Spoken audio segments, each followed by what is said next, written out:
Bonjour et bienvenue dans cette nouvelle vidéo. Dans cette vidéo, nous allons essayer de simuler donc le phénomène de plateaunie. Donc il s'agit pour des robots de suivre donc cette trajectoire circulaire espacée d'une même distance d0. Donc ici là nous avons M robot et on suppose que le robot est décrit par ce vecteur d'état A étant sa position, l'axis curviligne sur le cercle, et V étant sa vitesse.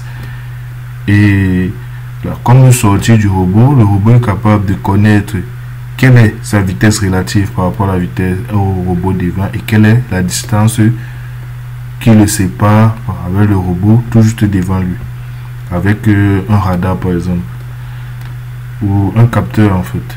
Donc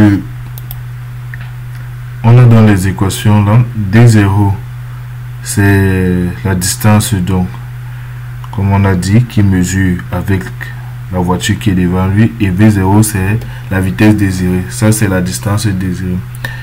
Comme on a un robot, on voit qu'on trouve rapidement la distance désirée. Ici on remarque que la somme des distances entre les voitures correspond à la longueur de notre cercle, c'est-à-dire le pourtour qui est de 100, et la dérivée donne 0. C'est comme si que on peut pouvoir avoir dans une équation d'état de notre système et plus précisément une sortie de notre système.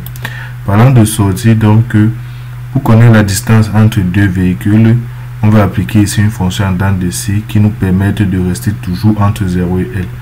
Parce que si on n'applique pas cette fonction, on risque de mesurer donc des distances négatives ou des distances qui dépassent L. Donc on va utiliser dans cette fonction en dents de scie pour pouvoir donc faire cela.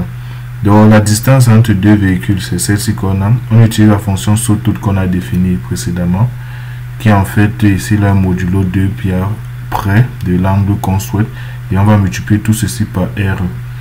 Et la vitesse relative que nous avons là, ce n'est rien autre que la différence entre les deux vitesses. Donc le contrôle va se jouer donc par proportionnel dérivé. On a le proportionnel qui est joué par ce terme-ci et celui-ci, et le dérivé qui est joué par la vitesse relative. Donc vous voyez que grâce à cette différence, on peut accélérer pour rejoindre donc le D0, et là on peut donc accélérer ou ralentir pour rejoindre le V0. Voici donc ça que nous avons là. Ici on a la boucle de simulation de nos M robots qui sont de l'ordre de 10 ici là, et notre contrôle que nous avons écrit là. Là on a les sorties, là on a le circular distance qui donne la distance entre deux robots consécutifs. Donc lorsqu'on simule tout cela,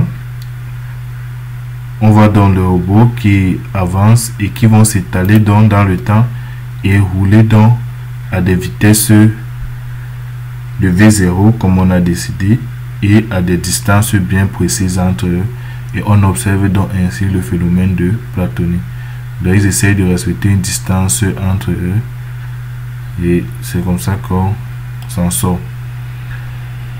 Donc on montre que cette solution est stable et garantit une stabilité. Si on considère l'ensemble du système, on aura des équations ici, et on peut mettre donc ces équations sous la forme de cette matrice, et on se rend compte que pour le cas de 4 robots, bon, dans notre exemple on a pris 10, mais pour le cas de 4 robots, on se rend compte que cette matrice est stable parce qu'elle va amener des valeurs propres qui sont différentes, qui sont négatives, et on va voir donc que les distances D ici vont converger vers D0 et ceci vont converger vers 0, tout simplement rendant tout ceci nul.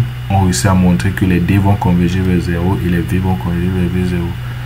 Donc c'était l'objectif de cet exercice. On vous remercie d'avoir suivi et à bientôt pour une nouvelle vidéo.